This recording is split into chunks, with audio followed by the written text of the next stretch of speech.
की जाए। Nitai Gaur Premanandi, Hari Hari Bol.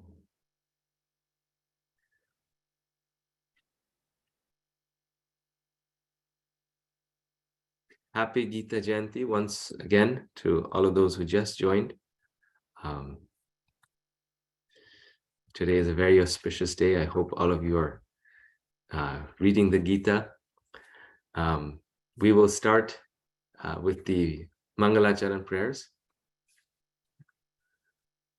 Om Jnanam Timirandhasya Jnananjana Shalakaya Chakshurunmilitam Yena Tasmai Shri Gurave Namaha Shri Chaitanya Manobhishtam Stapitam Yena Bhutale Swayam Rupa Kadamayam Dadati Swapadantikam Vandeham Shri Guru Shri Yuta Padakamalam Shri Gurun Vaishnavangsha Shri Rupam Sagrajatam Sahagana Raghunathanvitam Tam Sajivam Sadvaitam Savadhutam Parijana Sahitam Krishna Chaitanya Devam Shri Radha Krishna Padan Sahagana Lalita Shri Vishakhanvitangsha He Krishna Karuna Sindho Deenabandho Jagatpate Gopesha Gopika Kanta Radha Kanta Namostute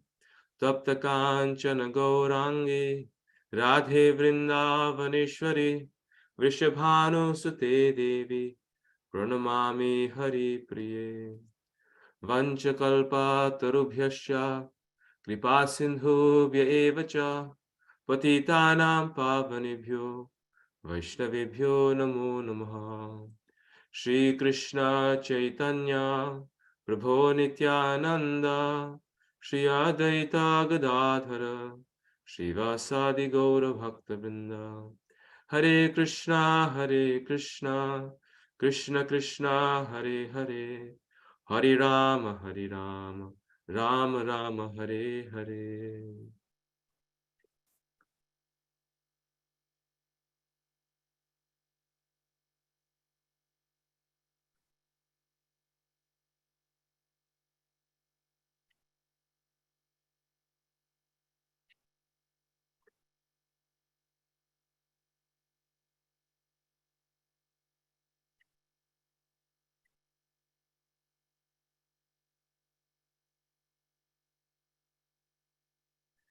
So last time we completed Samanya Bhakti, which is known as the overview of devotional service. This was the preface, introduction, and chapter 1. And today we will try to get through chapters 2 and 3, at least chapter 2, but maybe chapters 2 and 3 if we are fortunate. And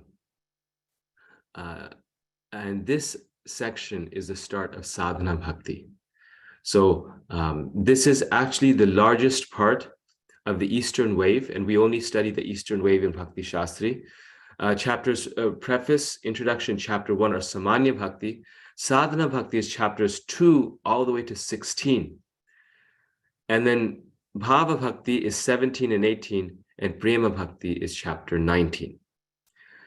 We may wonder, why has Rupa Goswami spent so much time on Sadhana Bhakti? And the reason is because among all the different forms of bhakti, he knows that for his readers, sadhana bhakti is the most essential. He knows this is where we are at, and this is the part of bhakti that requires the most guidance and you could say guidance and direction. Because once a person is on the stage of bhava or prema, then they're being inspired by Krishna within the heart. They have a heart-to-heart connection with their spiritual master, with Krishna. So actually, the guidebook is not so important. One is already naturally talented. One is already an expert in the field. At this point, we need the most guidance. So that's why sadhana is described in greatest detail.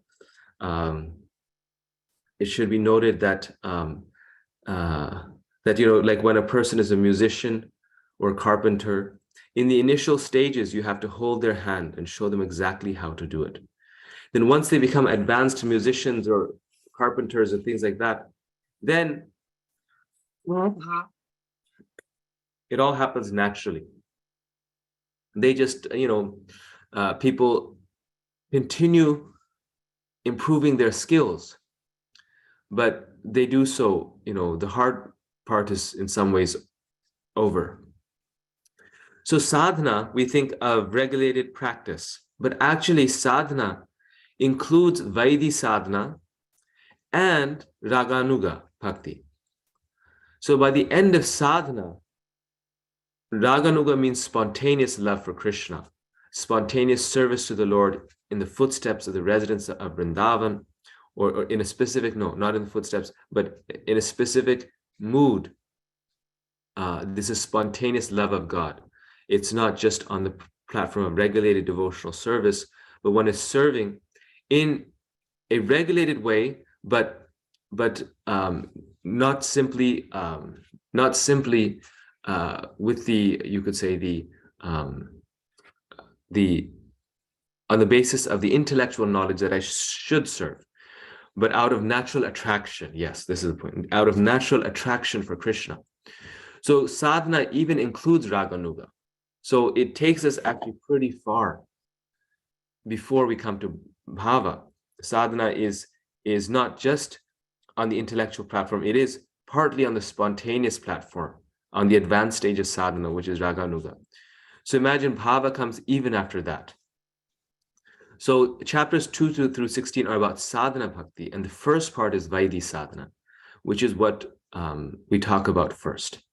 But in chapter 2, we actually begin by first discussing Rupa Goswami begins by first discussing some general items of practice of sadhana.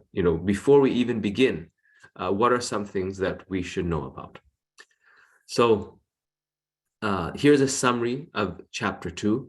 3 categories of devotional service are described, with particular emphasis on sadhana bhakti. One's eligibility for practicing sadhana bhakti is attraction to pleasing Krishna. And the most important part of this process is always remembering Krishna and never forgetting him. So in this chapter, Rupa Goswami talks about the eligibility to practice sadhana bhakti, who is eligible and who is not, which is very important at this time for our movement. This discussion on eligibility. It's very important for our preaching, not just even for our sadhana, which is part of preaching as well, which is preaching as part of sadhana also in some ways. But eligibility for practicing sadhana bhakti is something very, very important that we will discuss. And the 3 categories of devotional service, which I have already touched on in some ways, and the process of what is the most important process of sadhana bhakti in general.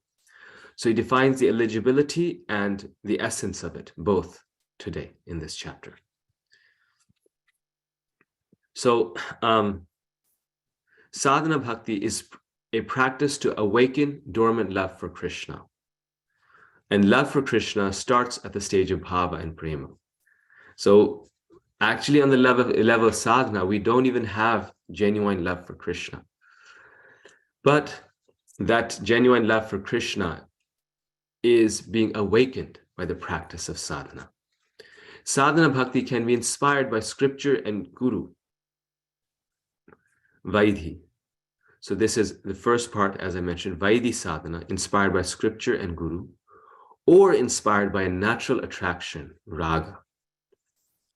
And as we will see, when we have perfected bhakti inspired by scripture and guru, when we are perfectly fixed in our sadhana, then that naturally turns into natural attraction for Krishna.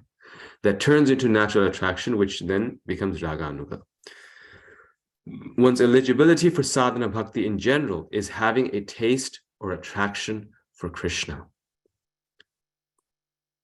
So the only eligibility for sadhana bhakti is to have an attraction for Krishna. The basic principle of sadhana bhakti is to always remember Krishna and never forget him, which is best accomplished by hearing and chanting about Krishna. So sadhana bhakti has so many rules and regulations, but we know that all those rules and regulations have become successful when we always remember Krishna and we never forget him. Any person can remember Krishna in any occupation or stage of life by offering one's activities to Krishna and molding one's life to help one remember Krishna. So finally, what the question comes up is, well, okay, so this is the ultimate principle, always remember Krishna, never forget him. So this must be something that I have to, intellectually, consciously always do, never forget Krishna, put Krishna stickers in every corner. So wherever I turn, the word Krishna is there. Yes, that would be very nice, but practically speaking, what this also means is whatever we're doing, we're always offering the results of the activities, offering those activities to Krishna. And that inspires us to always remember him. But most importantly, always while doing our activities, we're hearing and chanting about Krishna. So we should always be engaged in this process so that we never forget Krishna. Sorry about that. So this table pretty much actually summarizes everything that we're going to talk about. So this gives you the bird's eye view, literally everything. But Rupa Goswami and Srila Prabhupada, they explain it so nicely. So these points now will be explained in great depth, in great detail. So these are the 3 stages of devotional service. Sadhana bhakti, which is regulated and spontaneous, but it's devotional service in practice. So we are practitioners, we are trainees. We're being trained, and it's an uphill climb. I remember when I was learning music, I hated learning piano. I had a piano teacher. She was very nice. There's no shortcoming on her part. But it just like, it would take, a whole day of preparation for me to be able to do half an hour of piano, just to force myself to do it. I was thinking it's the world's most boring thing on the earth. And then once I got good at it, then music became like my favorite subject. And whenever I didn't want to study or I wanted to, be frivolous, I would just go and do music. It was like the easiest thing. So when I was a practitioner, when I was a novice, it was very difficult. But the same thing, when we internalize it, it becomes very easy. So sadhana is the stage of practice. Bhava is the dawn of perfection. So now on the stage of bhava, you're basically perfect, but still, it's just the start of perfection. And then finally, prema is complete perfection. Bhaktivinoda Thakur says that just to move from bhava to prema can take many, many lifetimes. So these are real stages. And even at this stage, one is, increasing their love for Krishna. Now, this actually shows us that how great is love for Krishna. Oftentimes I felt that, when we get initiation, we've really made it, right? We're like perfect. We now have a spiritual master and we're on the process of bhakti. And now, everything in our life will be directly guided by Krishna. Krishna will be helping us and directly speaking to us through the heart. But as we can see that initiation is on the platform of sadhana bhakti, and it's a Vaidhi sadhana bhakti. And bhava is the dawn of perfection. We're just starting to get perfect. And sadhana can take thousands of lifetimes. But of course, we don't need to take that long. Prabhupada says all of this we can do in one lifetime by Lord Chaitanya's mercy, just by his mercy. But just to put things in perspective, initiation is the beginning. And Rupa Goswami makes this very clear. It is the beginning of Vaidhi sadhana bhakti, regulated devotional service. So last time, just to connect this now with our previous discussion, we had talked about the 6 characteristics of pure devotional service, right? We talked about the 6 great characteristics. What does devotional service bring to us? What are the characteristics of it, the qualities of it? And there are 6 of them. And here Prabhupada relates each one of them with these 3 stages of bhakti. So the first one, sadhana bhakti, the first stage of bhakti, in this stage of bhakti, when we are perfecting sadhana, then the first 2 characteristics of devotional service will manifest. So in the first stage of bhakti, the first 2 characteristics of devotional service manifest. What are they? Relief from all distress, and number 2, all auspiciousness. So when we practice sadhana nicely, we get relief from all distress. Like we see this devotee here, dressing the Lord in complete bliss, in trance, and all auspiciousness. Everything becomes auspicious. Who remembers the Sanskrit for these 2? You can unmute and say them. Shagni and Shubhada. Very nice. I think our youngest student is the brightest, is the most attentive. So Kleshagni and Shubhada. Very nice. And then on the second stage of bhakti, which is bhava,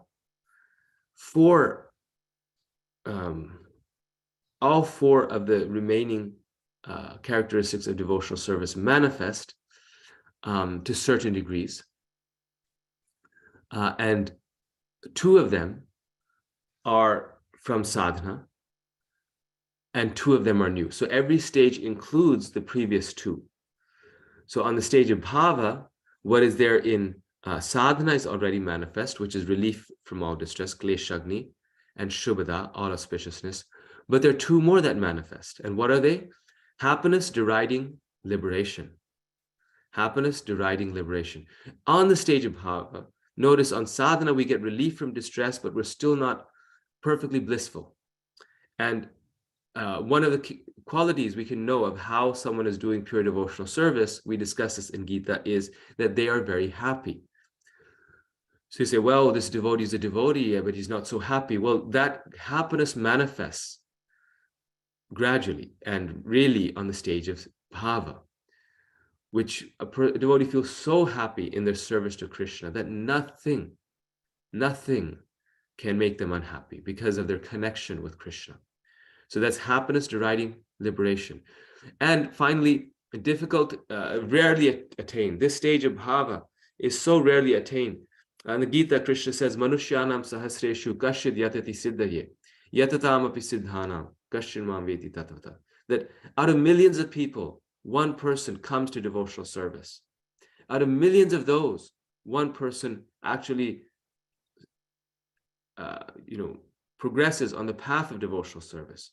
And out of millions of those, 1 person actually attains perfection. So coming to this stage is very, very rare. And this is why such a devotee is glorified. Such a devotee is worshipped. Because who can do it? Like I was thinking just this morning, I was thinking of my own life, that how every single day I think, starting tomorrow, I'm going to be regulated. Starting tomorrow, I'm going to, be, more fixed in my sadhana. And something in life comes, some material attraction, or just over time, that determination goes, and all of a sudden I'm back to square one. So in theory, it's easy, but the reality is we have so many attractions. There's something material that is holding on to us, due to which we cannot fully dedicate ourselves to Krishna. So if by chance, be it by even force, by Krishna's arrangement, by Krishna taking everything away from that devotee, everything away from their life, a devotee comes to that stage, then that's considered very, very rare. That's considered very great. Some people, they say, oh, well, you become very religious. People become a monk when they're unsuccessful in material life, when, they're failures, or, they're really unlucky and they get really sick, or they get really unfortunate. And so see, religion is just for those who don't make it in material life. But I made it, so I'm going to enjoy life. Well, you're absolutely true that very often it's the people who are materially exhausted, like Queen Kunti says, who actually make it in spiritual life. But that material exhaustion is Krishna's arrangement.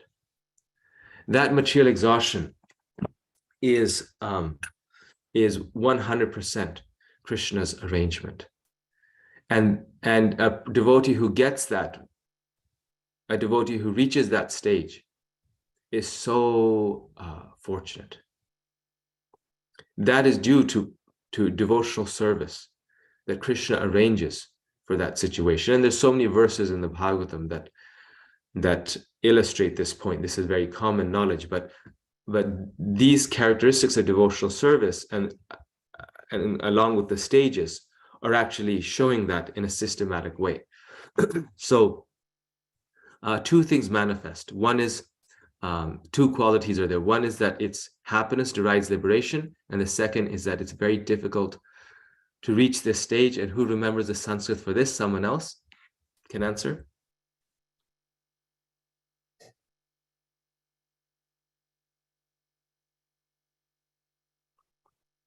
So, what is that, Prabhu? Can you please repeat? What is the Sanskrit for number 3 and the Sanskrit for number 4?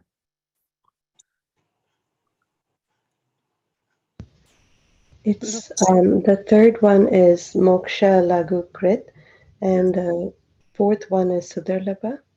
Very nice. Thank you, Hataji. So number 3 is Moksha Lagutakrit, and number 4 is Sudurlabha. So number 2 is Shubhada. This is Sudurlabha. So these are the next two stages. Then Prema. All 6 are manifest. The first 4 plus 5 and 6. So as we would expect on the stage of Prema, there's incalculable bliss. Incalculable bliss. So, we already talked about bliss. It's more than liberation. But as though that was not enough, Rupa Goswami says, it is incalculable bliss. That's the stage of Prema. So who wouldn't want love for Krishna? Let's ask ourselves, we make money to be happy. We have children to be happy. We have a family to be happy. We, travel the world to be happy. But if someone tells you that if you do this, you'll have incalculable bliss, then why would you do everything else? You would only do it because you're in ignorance. So how inspiring this is to us, that we should be assured that on the stage of Prema, there's incalculable bliss. And last one, that this love is so pure that it attracts Krishna. It fully controls Krishna. Krishna is attracted by it. And someone else who hasn't spoken, can give the Sanskrit for number 5 and number 6.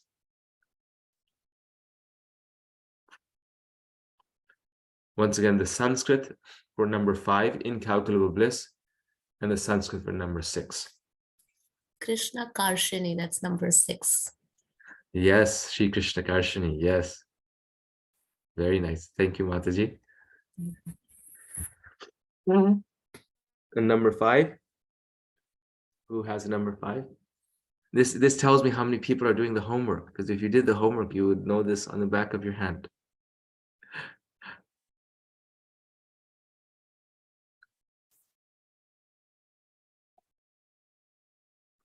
Anandmay Prabhu, would you like to? Hare Krishna, Prabhuji. Hare Krishna. Hare Yes. Krishna. Prabhuji, number 5 is Sandhyananda Visheshatma. Very nice. Sandhyananda Visheshatma. And number 6 is Shri Krishna Karshini. So how beautiful this is. The stages of bhakti are related with the 6 characteristics of devotional service. And on each stage, we can expect different results.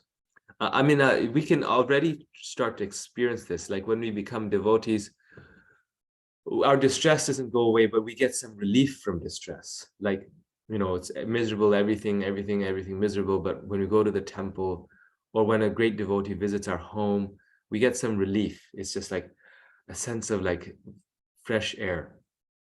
And secondly, we see that how our life becomes auspicious. Like things become auspicious. The normal life becomes auspicious. So most of us, we're experiencing this. And so we can say, well, if I'm experiencing this, then, and this is working, then most likely these things will also come as we progress. So now chapters 2 through 16 describe sadhana bhakti, or practice of devotional service, which is divided into two parts. The first part is called service according to regulated principles. One has to follow these different regulated principles by the order of the spiritual master, or on the strength of authoritative scriptures. And there can be no question of refusal. That is called vaidhi, or regulated. So this is Prabhupada's words, and interesting how he says, and there can be no question of refusal. So that's the perfection of Vaidhi sadhana. Prabhupada says, where the disciple never refuses the will or the desire of the spiritual master and the scriptures. And that's a true test. Like Tamal Krishna Maharaj was very, very dear to Srila Prabhupada. One time Prabhupada said that he was Bhaktisiddhanta Saraswati Thakur's best grand disciple. And that was his way of saying he's my best disciple. Of course, like in the spiritual world, everything is best. So he had many best disciples, but one person Prabhupada particularly pointed out who was him. And the quality that Tamal Krishna Maharaj had was that whatever Prabhupada asked him, he never refused. Srila Prabhupada was the perfect master. And that's why we cannot imitate to some degree. Because one thing that was very clear to Tamal Krishna Maharaj is that Prabhupada is impeccable. Prabhupada cannot do anything wrong. So Prabhupada was a perfect master. And so because he had the perfect master, he had no question of refusing anything that he said. So then he became the perfect disciple, but by always doing whatever Prabhupada asked him. And that's why, because he had that quality, Srila Prabhupada would give him the most difficult services. The most difficult service at that time in the world was preaching in communist countries. And so Srila Prabhupada sent him to China. He said, go and you preach in China. So, similarly, the most difficult service at that time was preaching in India for the Western devotees, because they would go there and literally have a near-death experience every time they went, because they would get so sick. Like some of us have also experienced, and at that time there, medical science was also not so advanced. So there was a true risk, you could die. But no one was willing to go, but Tamal Krishna Maharaj went, and he was one of the first people who, helped Srila Prabhupada hand in hand, on everything in establishing the Juhu project. So there's no question of refusal. That's the quality of the one who's perfect in Vaidhi sadhana bhakti. And similarly, that applies to us in terms of our sadhana bhakti. We may have a specific instruction or a general instruction, but the disciple who follows that very rigidly, very carefully, is very successful in sadhana. Another part of sadhana bhakti is called raganuga. Raganuga refers to the point at which, by following the regulated principles, one becomes a little more attached to Krishna and executes devotional service out of natural love. So one is still practicing the regulated principles. One's still waking up for Mangalarti. One's still chanting on 16 rounds. So one is not exactly like, entered Krishna's Leela and spontaneously serving Krishna by feeding him butter. One is still on the platform of sadhana. They're doing regulated principles. But now the motivation is not the order of the spiritual master or the statements of the scriptures. Now the motivation is the natural love for Krishna. The motivation has changed. The thing pushing a person has changed. It's a natural love for Krishna. And a devotee is doing sadhana, but with some natural love, their sadhana is on a completely different level. It's very apparent. They're operating on a different level than one who's simply doing it on the basis of their intelligence. Their intelligence fixed on the instruction of the spiritual master. However, there's no black and white here. It's a natural continuum. This going from this stage to this stage isn't like, one day you wake up and you're on the stage of Raganuga. As you internalize the instruction of your spiritual master, it becomes natural. As we serve and do our sadhana bhakti, it becomes part of our nature, and we get natural love for the object of our worship, Krishna and the spiritual master and the devotees. So that is a natural change, because when you really carefully follow something, it becomes part of you, right? When people exercise, it's a good example. They do it because of a regimen, but then exercise becomes part of their life and they cannot live without it. And the regimen all of a sudden is not even needed. It becomes part of them. It's just like that in bhakti. If we dedicate our life to our sadhana, let's say someone's waking up for Mangal Artik every day, then after a year or two, it becomes part of them. They love doing that. They will love doing that. So when Vaidhi ends and when Raganuga begins, you cannot say, because it's certain things in our service start to become natural. So it might be like 70% Vaidhi, 30% Raganuga, then 50% Vaidhi, 50% Raganuga, then 30% Vaidhi and 70% Raganuga. Like that, it naturally transforms because we internalize it. It becomes part of us. One more thing, since we're speaking of him, it just maybe today's the day to glorify His Holiness Tamal Krishna Maharaj. When I was in Mayapur on the time of the festival when Maharaj passed away from this world, this was the time when he had the accident, which was fully arranged by Krishna because Maharaj had predicted it the day before. He had told his disciples that tomorrow I'm going back home. And no one could understand the meaning of it because he never called Cambridge. He was going back to Cambridge. He never called Cambridge home. In fact, he called Mayapur home. But he was telling his disciples the day before that tomorrow I'm going back home. And so it was a very a time that I'll never forget in my life, because also the week before, every evening, he was holding kirtans 3 or 4 hours a day in his room or in the temple, and he was there. Like no one else knew, but he was like fully absorbed, fully preparing. But when I initially arrived there, I didn't even know that Maharaj is there. And I was walking in the temple, I was just entering the temple. And I saw this person walking towards the exit, like leaving the temple.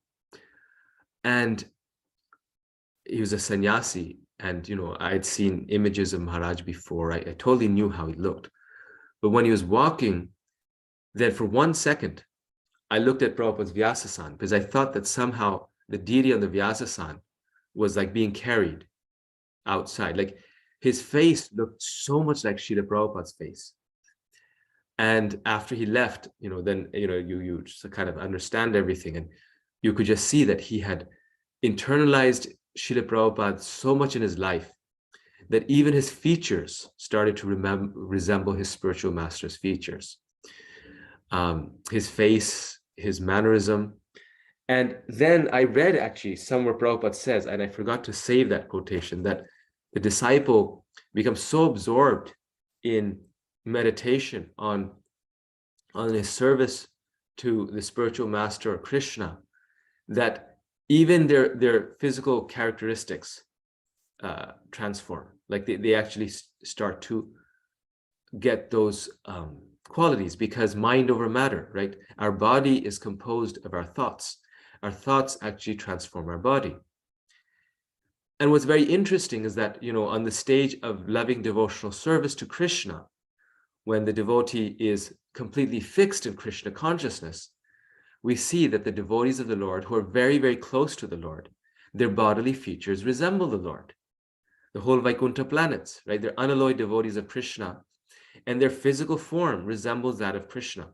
Uddhava was very, very dear to Krishna, and their physical form resembled that of Krishna. Of course, we have the gopis who are a different, gender, and they're gopis. Their form doesn't exactly resemble Krishna. But on the stage of Vaidhi and Raganuga, until we come to our, eternal Svarupa, it's actually true that devotees, they start to exhibit the qualities of Krishna, and everything in their life transforms. And Prabhupada is actually mentioning this in the context of, which is, all of you will laugh when you hear this, that how when you have a husband and wife living together for many years, then you've noticed that they start looking like each other. Like all of a sudden, like, their faces start matching. They almost look like they were brother and sister. If one of them was thin and the other was fat, the one that was thin becomes fat, or the one that was fat becomes thin, because their consciousness, their mind is so fixed on one another, their physical characteristics, they start, looking like each other.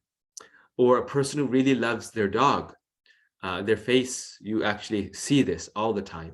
Their faces start to match. So our mind, our face reflects our mind. And that's something that we see Vaidhi to Raganuga. Regulated, but all of a sudden it becomes part of us, Raganuga. Everything in our life will start to match our object of meditation. It will become natural to us. So what is the eligibility for sadhana bhakti? The eligibility for sadhana bhakti could be many things. And it's very significant that Rupa Goswami is discussing this, because some people, they say that in order to do yagyas, you have to be a brahmana. So the eligibility for the process of jnana yoga or ashtanga yoga are certain characteristics. You have to be a brahmana. For some processes, you have to be a man. For some processes, you have to be, you have to be of the right, you could say, background. So you're not a melecha, you're not born in a certain country. So caste, gender, creed, race, these things have been very standard eligibilities for the practice of spiritual processes. However, the eligibility for sadhana bhakti, Rupa Goswami makes it very, very clear, is only one thing. Because why is Rupa Goswami mentioning this? Because he wants to juxtapose, he wants to separate or contrast the process of bhakti from other Vedic closed-minded processes. The only eligibility for sadhana bhakti is attraction to sadhana bhakti. Attraction to bhakti, to doing devotional service to Krishna, to pleasing Krishna, is the only requirement for beginning to practice pure devotional service. This attraction results from devotional service performed in previous lifetimes. So where do you get this attraction? Because in your previous lifetimes, you perform devotional service. But this attraction comes ultimately from the mercy of a pure devotee. So the eligibility for devotional service is the attraction to do devotional service. And that eligibility comes from someone who is attracted to devotional service, the pure devotee. And this is why the devotees are the ones who make other devotees. So the devotees are the ones who, due to their selfless preaching work, are attracting the souls back to Krishna. There's no other eligibility for devotional service, for sadhana bhakti. So in our present day ISKCON, this is now becoming a big controversy. And this is why Bhakti Shastri helps in us having a good perspective on these controversies. The big controversy is, whether or not women can get Brahman initiation. There's some gurus in ISKCON that are not giving, not some, one or two really, that are not giving women Brahminical initiation, even though Srila Prabhupada gave it thousands of times. They're saying that, well, that was not really what Prabhupada wanted to do. They have no evidence for it, but they're saying that, Prabhupada really didn't want to give women Brahman. And there are also, a controversy as to whether or not, people who are not acting in Brahminical nature, who are working outside, who have regular jobs, who have, so to say, Shudra jobs, they're on a salary and, working in, in fields that are not exactly Brahminical. People like me who have a salary, they should not get Brahminical initiation. So essentially, gender and caste are a factor in getting Diksha. And Diksha, the word Diksha actually refers to second initiation. And then the first one is Harinam Diksha also, but Diksha alone, like the way Rupa Goswami mentions in Nectar of Instruction, it refers to second initiation. So they're saying they should not get Diksha. But the very person who talks about Diksha in Nectar of Instruction and how Diksha is a certain stage, of bhakti, he talks about that in the context of Kanishta, Madhyam, and Uttama. That very person is saying that the only eligibility for sadhana bhakti is attraction to pleasing Krishna. It can even be an animal. If the animal has attraction to pleasing Krishna, they are eligible to perform sadhana bhakti. What to speak of women or non-brahmanas? What to speak of any human being on this planet? How can we say that they are not eligible for the performance of sadhana bhakti? The beginning of which is Diksha.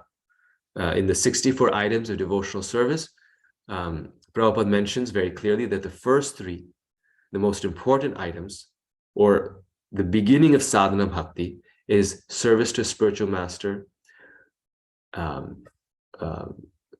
taking shelter of a spiritual master, and taking initiation from a spiritual master. So if we disqualify people on the basis of gender and caste from engaging in this process of sadhana bhakti, then we are not in the mood of Rupa Goswami. We are diverting from his movement. We are not following the heart of Rupa Goswami and Srila Prabhupada, who started this International Society for Krishna Consciousness. We are basically becoming like the Pandits in Jagannath Puri, who, even if someone has tilak on their faces and dressed in dhoti and kurta, if they are black-bodied or white-bodied, coming from a foreign land, they're not allowed in the temple of Lord Jagannath. Something that Prabhupada was, never criticized really other, systems. He was respectful, but this is something he openly criticized. He was so angry. How can they stop my disciples from seeing Lord Jagannath? And then we're unknowingly, in a packaged way, we are sliding down to that level of discrimination.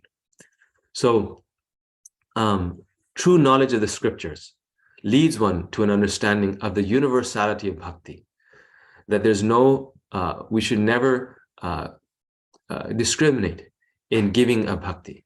We should err on the side of being too indiscriminate, of freely distributing bhakti, because this was the mood of Lord Chaitanya and Lord Nityananda. We were just having a meeting recently for our, Naperville Yatra here, and we were discussing how the people coming to the temple, they should be cultivated, right? Many times they come and they go and no one follows up with them. And why should they be cultivated? Because they're low-hanging fruit. They've already come to the temple. They're already ready for Krishna consciousness. So why should we not cultivate them? And then I was thinking actually of this chapter, that the reason why they're low-hanging fruit is because we didn't ask them, right? No one may have even told them, but they, out of their own will, came to the temple, which means what? That they are eligible for sadhana bhakti. They have an attraction to Krishna, therefore they're coming to the temple. And Prabhupada says this in many places, that anyone who enters the temple is considered very pious, or anyone who even sees the chakra on top of the temple is considered very pious. Why?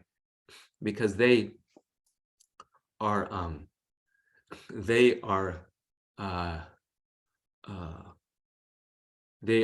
feeling attracted to Krishna.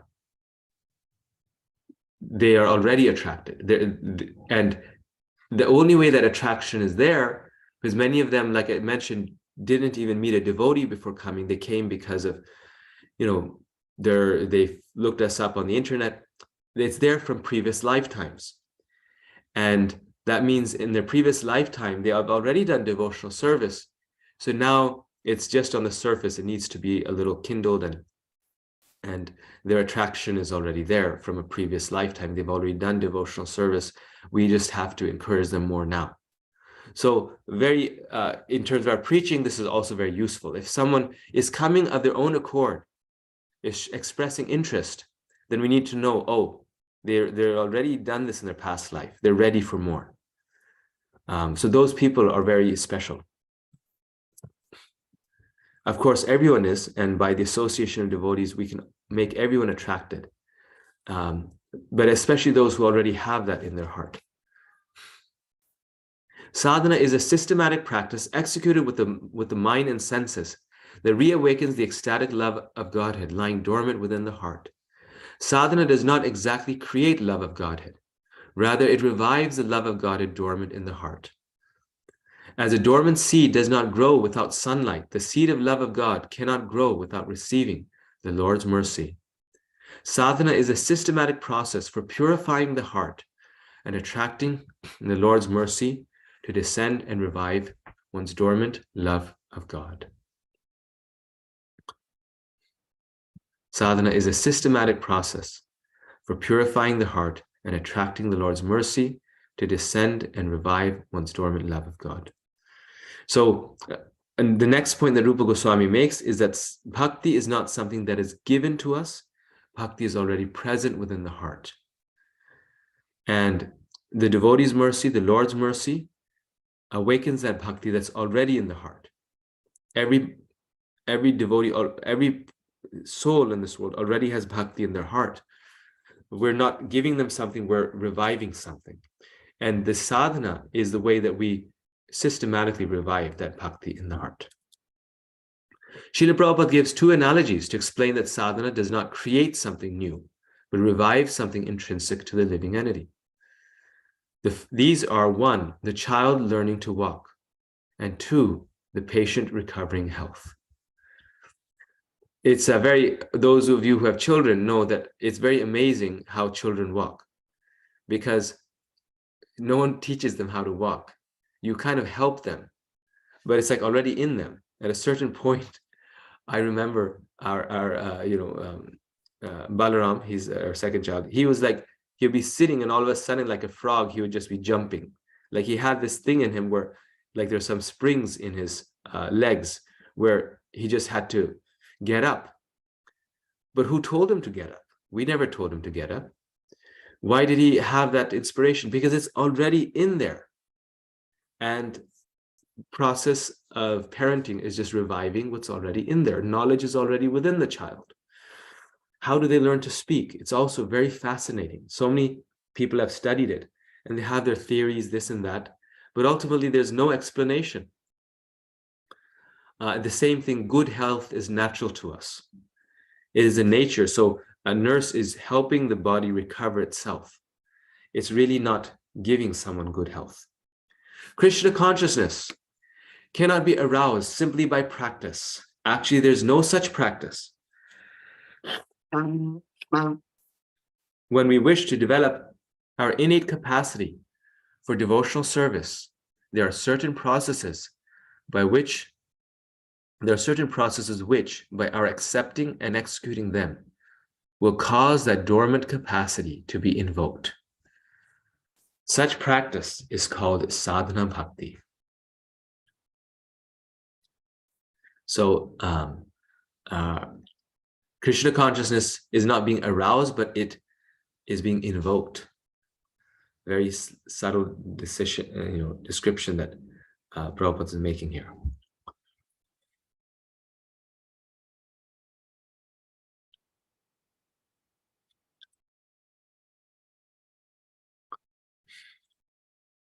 It is being aroused, but the arousing is not exactly our doing.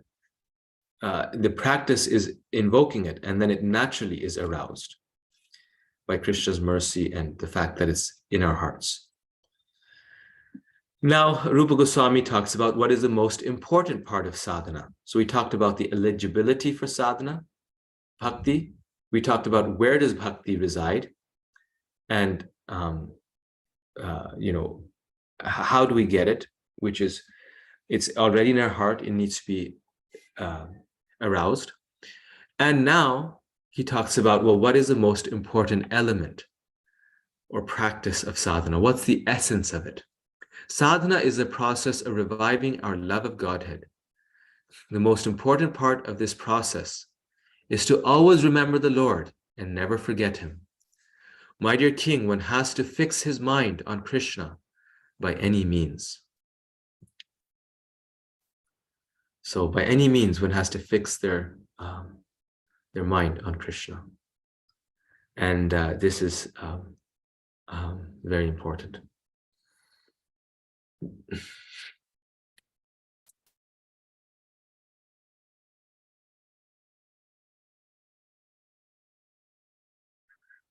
Rupa Goswami describes 64 rules and 64 regulations in the process of bhakti, which we will cover later on.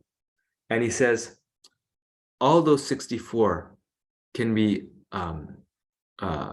summarized in two. Always remember Krishna and never forget Krishna. That is the sum and substance of all the rules and regulations of sadhana. All these rules and regulations are given so that we can do that. It is a duty of the Acharya, the spiritual master, to find the ways and means for his disciple to fix his mind on Krishna. That is the beginning of sadhana bhakti. So Prabhupada explained this so nicely, that what are we doing as disciples? What is the spiritual master doing? Why is he giving us the rules and regulations that he gives us? It's simply because they're finding ways and means to fix our mind on Krishna. It's seeing the nature of a disciple, that they want to build things. The spiritual master will say, go and build a temple. But at the end of the day, it may not be the temple itself, the building of the temple itself, that is the goal. It may be, but it may not be. But one thing for sure is the goal, is that through that, the spiritual master is trying to fix the devotee's mind on Krishna. Through that service, they will always be thinking of Krishna, how to build this temple, that anxiety will be there, and that will purify their heart. And that's why we see that when devotees do some big service, they do get purified. They may even have some fall down temporarily, but eventually they get purified. Because you can only, the fact that you're serving Krishna, you are directly or indirectly fixing your mind on Krishna. That's why hard work and service is very good. And so many of Prabhupada's disciples, they made so much advancement in this way because they just served Prabhupada so much. They worked so hard for the movement. Sri Chaitanya Mahaprabhu has given us an authorized program for this purpose, centered around the chanting of the Hare Krishna Mahamantra. This chanting has so much power that it immediately attaches one to Krishna. That is the beginning of sadhana bhakti. Somehow or other, one has to fix his mind on Krishna.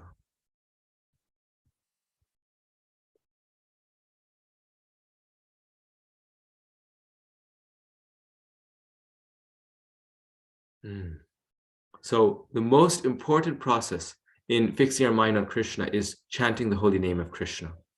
It's interesting in chapter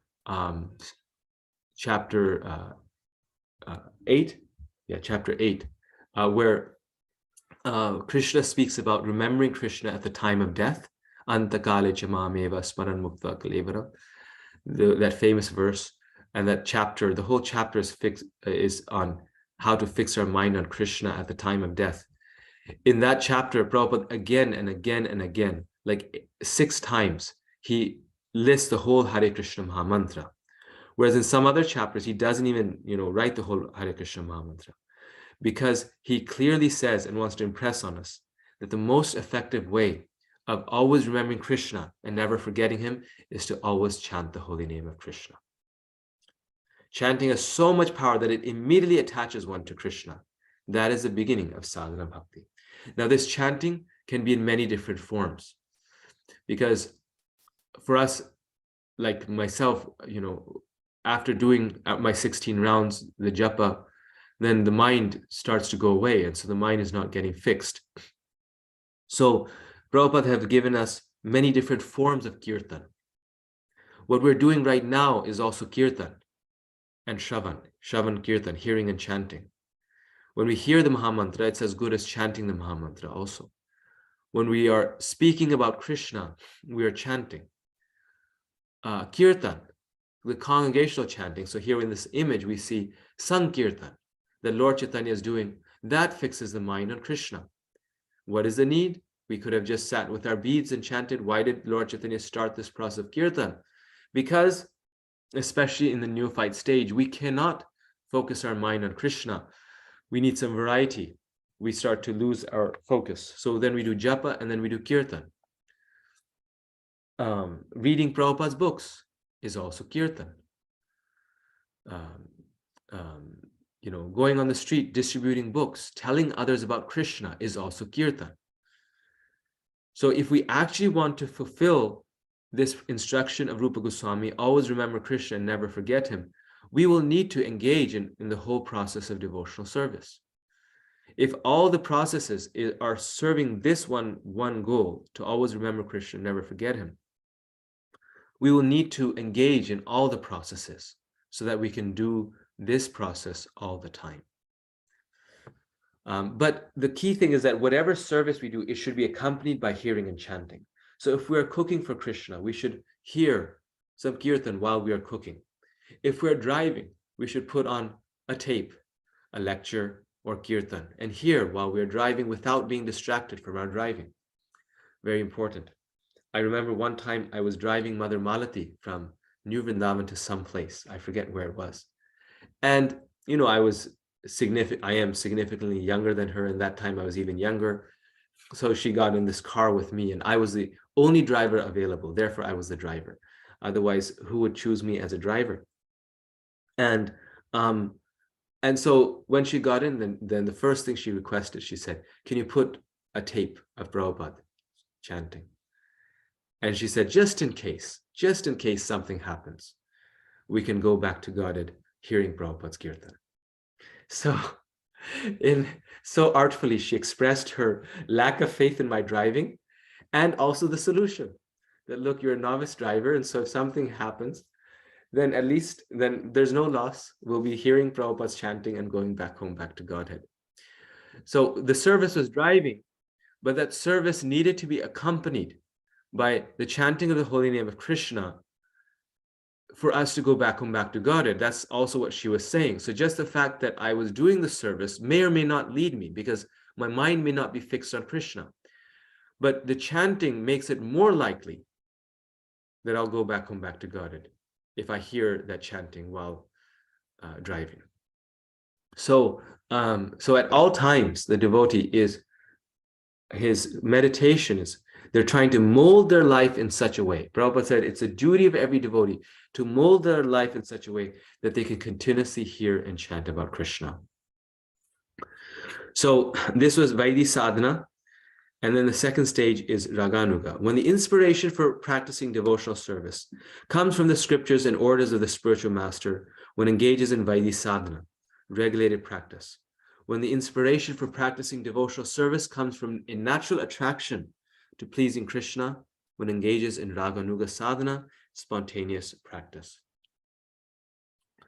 And one quality about Raganuga that I've noticed is that devotees who are on the platform of Raganuga, they really don't know, they really have no conception of what else to do. Like, service to Krishna so much overcomes their life that they actually, they can't, it's like they couldn't do otherwise.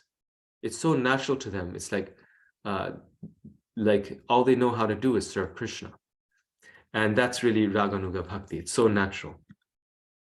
Always remember Krishna, never forget him. All the rules and prohibitions mentioned in the Shastras are servants of these two principles. Here it is, Prabhupada says it. So the chanting that we do, the hearing that we do, the service that we do, They are all servants of this principle. Always remember Krishna and never forget him. If this injunction is followed, then all the rules and regulations will automatically fall into line. All other rules and regulations should be treated as assistants or servants to this one basic principle. And here on the right side, you see this image of Jesus Christ. And this is also our principle, you could say, of universalism, where we can appreciate other religions. Because if a practitioner in their religion is all the time they're remembering Jesus or God and never forgetting him, then really they've attained the goal. That is the essence. That is the test, the proof of the pudding.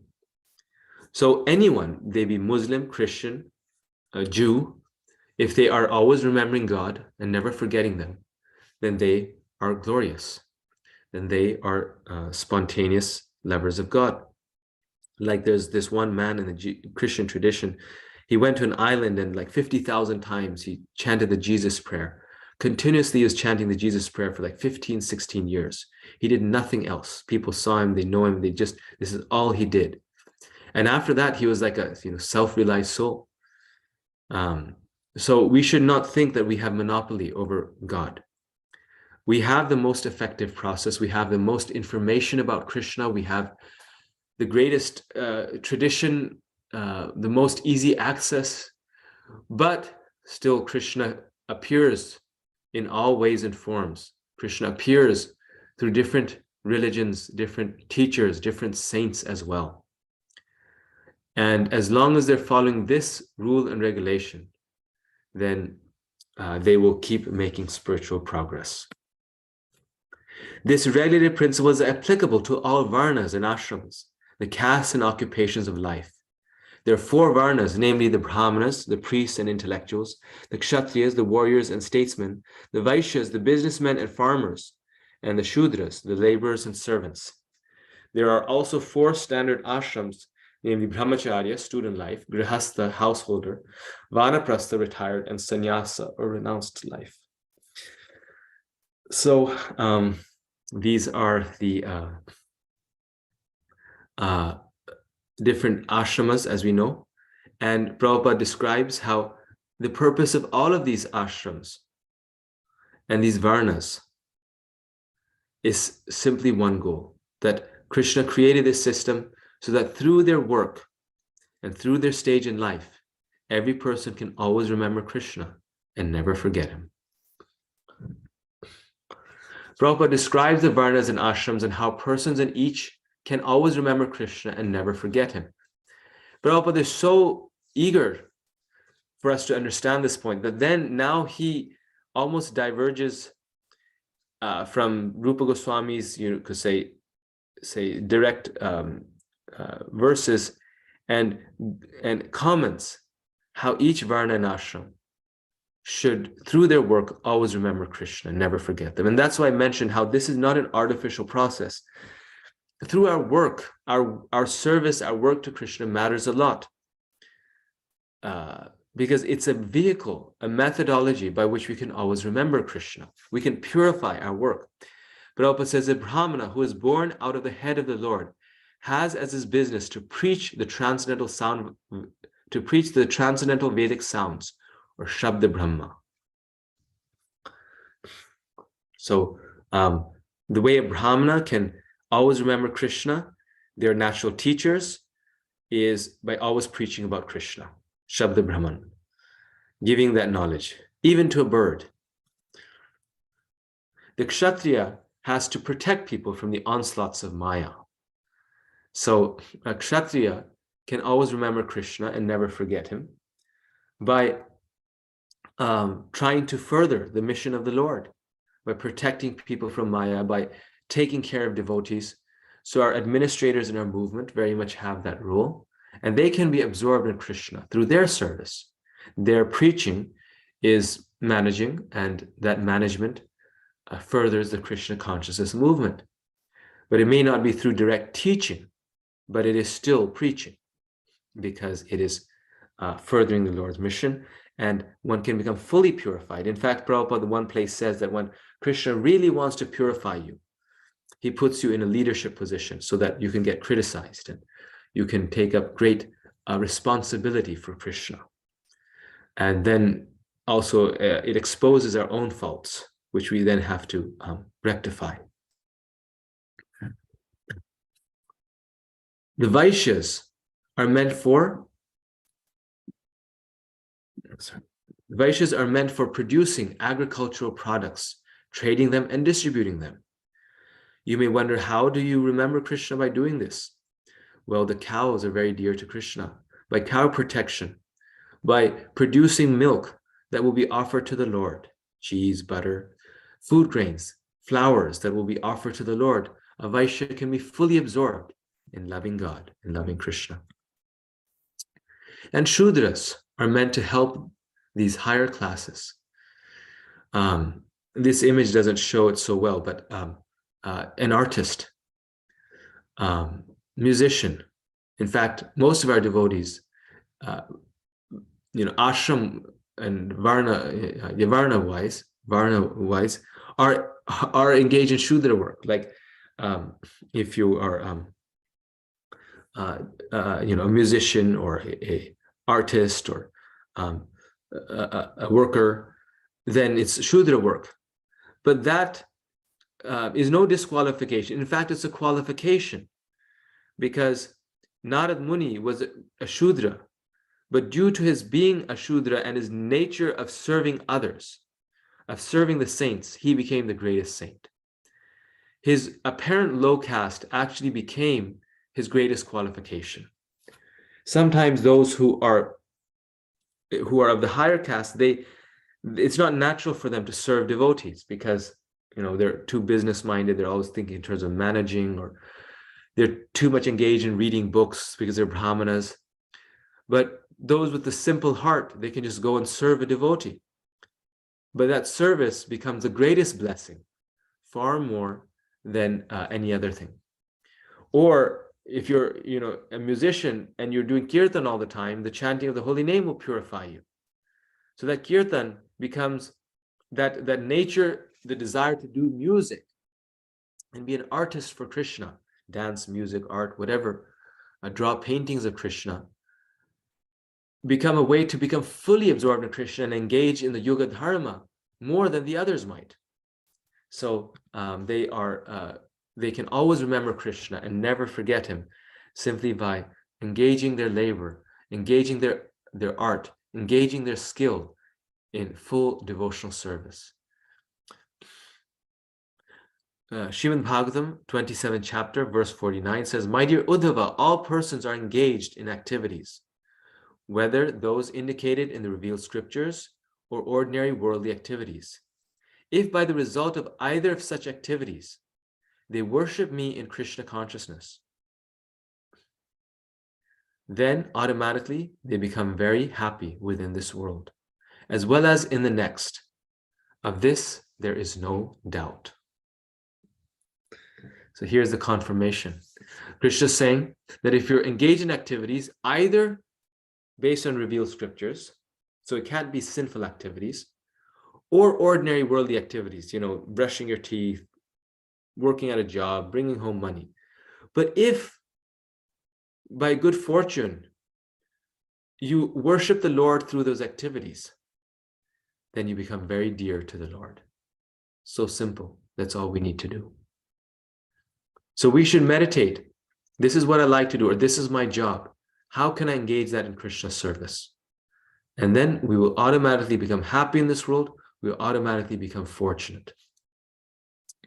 So the essence of this is that every varna can be, and every ashram can be used to always remember Krishna and never forget him.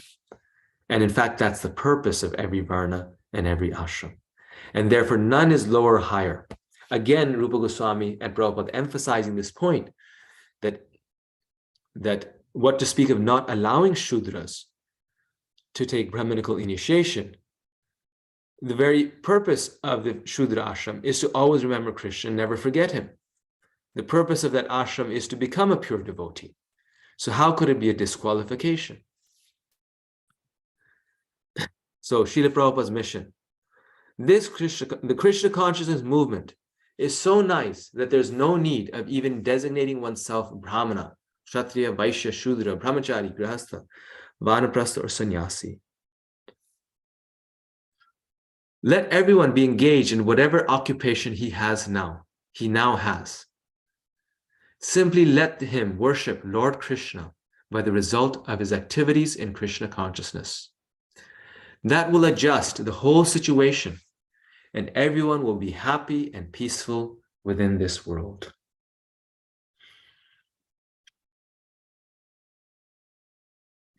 Once again, the Krishna consciousness movement is so nice that there is no need of even designating oneself Brahmana, Kshatriya, Vaishya, Shudra, Brahmachari, Grihastha, Vanaprastha, or Sannyasi. So in so many places, Prabhupada emphasizes Varnashram. But here we see that although he's fully, emphasizing Varnashram, he says still the ultimate principle is not Varnashram. Let everyone be engaged in whatever occupation he now has. So the key thing is to be engaged in an occupation and simply let him worship Lord Krishna by the result of his activities in Krishna consciousness. That will adjust the whole situation, and everyone will be happy and peaceful within this world. Okay, so my hopes of doing 2 chapters have vanished. We just finished this chapter, which I think is very, very important, so there's no loss. Also, I have to end on time today because it's today's Gita Jayanti, and all of you also have probably many engagements at the temple. Maybe you're reading the whole Gita today, as many devotees are doing. So it's a good time to end. We have about 12 minutes for questions. If anyone has any comments or questions on anything that we said, please raise your hand or speak up. Rashi Mataji, yes. Hare Krishna Prabhu. So you mentioned about this sadhana bhakti. So I know initial slides you mentioned that your klesha, agni will shant and all those things. So apart from that, are there any milestones where we know that we are progressing on this? I mean, so the prema bhakti and bhava bhakti is the latest stage, but in between that, are there any milestones which, keep us going? Yes, there are many, and this is how this framework also fits into another framework, which is sadhu sangha or shraddha, sadhu sangha, bhajana kriya, anartha nivritti, nishtha. So perfect sadhana bhakti is on the stage of nishtha. That's when we're fixed in sadhana, we're on the stage of nishtha. When we get to raganuga, we start to get into ruchi, we get a natural attraction. But on the stages, in the path of sadhana, these are the major milestones that through sadhu sangha we get faith. The more our faith deepens, we engage in bhajana kriya, which is the process of bhajan, purification, service to the Lord. And then after that, anartha nivritti, the result of worshiping the Lord is that which is troublesome in the heart starts to disappear. So the more we become, you could say, purified and fixed in our, or naturally in the flow of devotional service, the more we are advancing. And that is the freedom of the anarthas, the misgivings, the unwanted things within our heart. And then after that, we come to the stage of nishtha. So Prabhupada, in one place, he says that anyone can make a feign of love of God by tears in his eyes and rolling on the ground. So he says we cannot judge a person's spiritual advancement by their external symptoms. But he says we can actually judge their advancement by seeing the fact of how much they're able to give up material enjoyment. That is a true test, because that a person cannot, make a show of. If one has actually given up the undesirable habits, then one can make a show of that. One can do that artificially for 1 month, for 2 months, for 3 months. But to do that long term, one can only do that if one has actually some love for Krishna. For a few months, one can, make a show of, following the regulated principles and waking up in the morning. But after that, if it's just a show, it'll go away. But if we have actual taste, then we can sustain that. So the milestones are when we can actually factually, happily give up material, attachments, material sinful activities, and we are factually engaged in the Lord's service. So Thank the you. anarchy go away. Yes, thank you. Thank you. Thank you so much. That helps. Thank you. Very nice. Rajeshwari Priya Mataji. Yes. Hare Krishna, Prabhu. So I have a question. So, Prabhu, Vaidhi Bhakti leads to sadhana. Vaidhi sadhana leads to Raganuga Bhakti, right? So, we have to chant and we have to do the sadhana, then we can achieve Raganuga Bhakti. So, Prabhu, in India, like, around Vrindavan, maybe around Delhi, they have this Laddu Gopal, that they really love, and, they have so much affection. So are they on that level? Because they don't chant, they probably even drink tea. So, they love Laddu Gopal so much, they feed him, they give him winter clothes in the winter. They really, really love him. Are they on that level of Raganuga Bhakti, Prabhu? Nice question. Very nice question. So how do we judge that? What did Rupa Goswami say is the ultimate rule and ultimate regulation?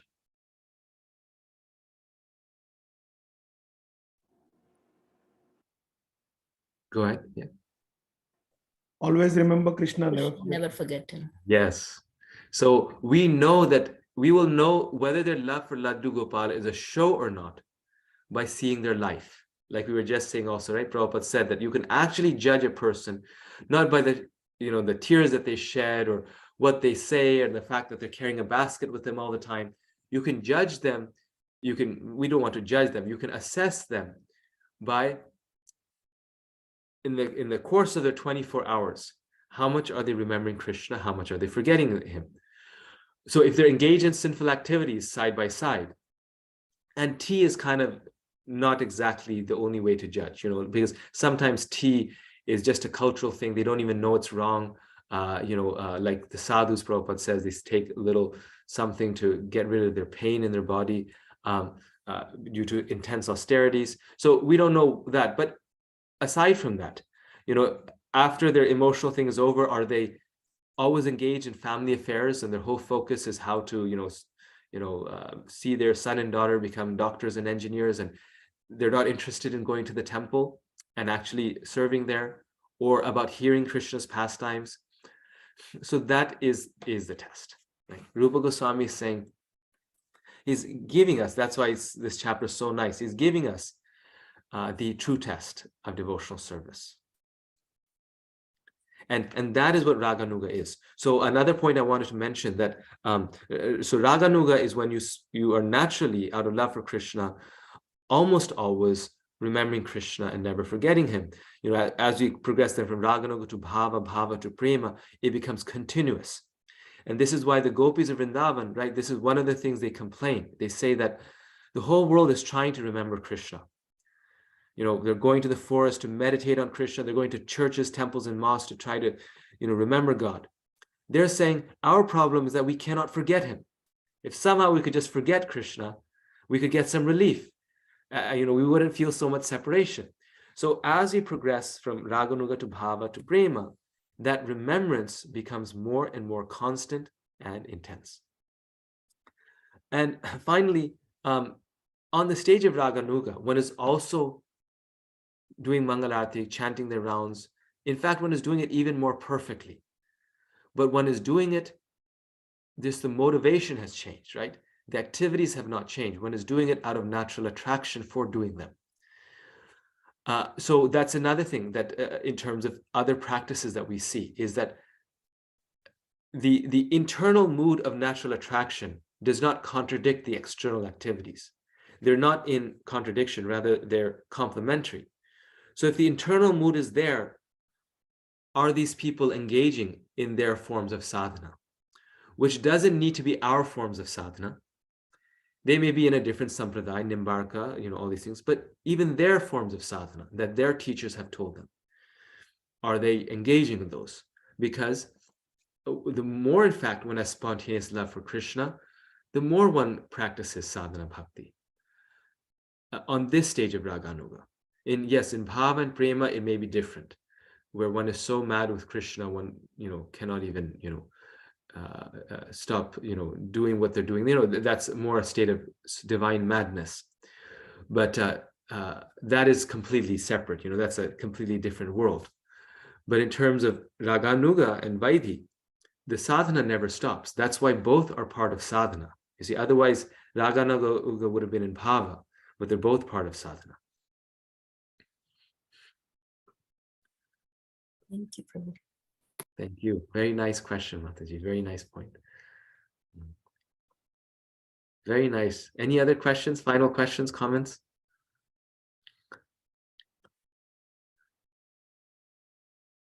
Okay, thank you so much, everyone, for your very kind attention. I believe you have the homework for chapter 2. I'll check again, but if you don't, I'll post it on the group.